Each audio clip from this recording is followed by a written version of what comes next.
திட்டுவீங்களா திட்ட மாட்டீங்களா? அவ்வளோதான் எனக்கு ஒரே கேள்வி. திட்டுவேன் திட்ட மாட்டேன். திட்ட மாட்டேன். அவ்வளோதான். அந்த ஊழ் அங்கனே முடியுது.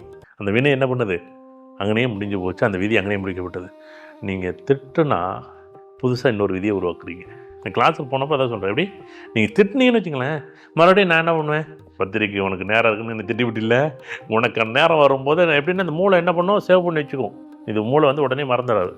உனக்கு நேரம் வர்ற வரைக்கும் என்ன பண்ணும்? ஒன்றும் இல்லை, வீட்டிலே நீங்கள் பார்த்துருப்பீங்க. அப்பா நம்ம திட்ட முடியாது. இன்னும் கொஞ்ச நாள் வயசானது பிறகு அப்பாவை என்னப்பா அவனுக்கு தெரியாதா அப்படின்னு நம்ம ஒரு வாரத்துக்கு கூட சொல்லிடுவோம். நமக்கு 50 வயசு வரும்போது அப்பாவுக்கு 90 வயசு வரும்போது அப்பா திட்டுவோம்லான்னு திட்டுறாங்க தான். உனக்கு என்னப்பா தெரியும்? பேசாம இரு. ஒன்றில் 23 வயசு பொம்பளை உள்ள காதலிச்சோடனே காதல் தான் நல்லது அப்படின்னாங்க. உனக்கு என்னமா தெரியும் அவனை பற்றி? உன்னை பெற்றதே அந்த அம்மா தான், உன்னை வளர்த்ததே அந்த அப்பா தான். அவனுக்கு தெரியாதா இன்னொருத்தர் தெரிஞ்சிட போகுது?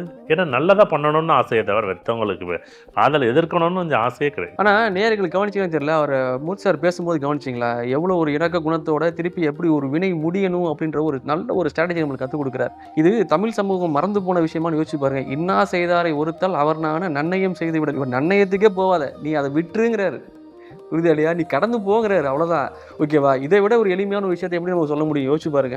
நான் உங்கள்கிட்ட ஒரு கேள்வி கேட்பேன். ஜோதிடத்தில் முதல் நாள் கிளாஸில் அதை கேட்பேன். கிளாஸ் 2 நாள் வந்து நீங்கள் பேசணும், நான் கேட்கணும். உங்களை பற்றி நீங்கள் என்ன படிச்சிருக்கீங்க, உங்களுக்கு எதெல்லாம் உங்களுக்கு சொல்ல முடியுமோ அது வரைக்கும், எதை ஹைட் பண்ணணுமோ ஹைட் பண்ணிடுங்க. உங்களை பற்றி, உங்கள் அப்பா பற்றி, அம்மா பற்றி, அந்த ஊரில் வந்து நான் என்ன படிச்சிருக்கேன்.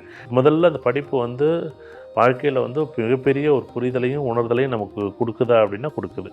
ஆனால் அந்த படித்த படிப்பு நம்ம வாழ்க்கைக்கு பயன்படலாம், பயன்படாமல் இருக்கலாம், வேலைக்கு பயன்படலாம், தொழிலுக்கு பயன்படாமல் இருக்கலாம்.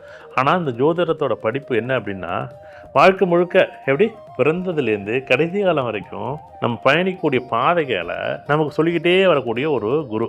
இந்த குருங்கிறது என்ன அப்படின்னா, சாந்தகுமார் இல்லை சத்யா இல்லை சாந்தேவி மூர்த்திங்கிற குரு இல்லை. உங்களுக்குள்ள ஒரு ஆத்மார்த்தமாக இருந்து உங்களை வந்து வழி நடத்துகிற ஒரு நிகழ்வு தான் அந்த குரு. இந்த நிகழ்வு வந்து நீங்கள் பிரித்து பார்க்க முடியாது. நல்லதும் சொல்லலாம், கெட்டதும் சொல்லலாம். இப்போ உதாரணம், நான் ஒரு கேள்வி உங்கள்கிட்ட கேட்குறேன். இந்த முதல் நாளில் நான் கேள்வி வைப்பேன். எப்படின்னா,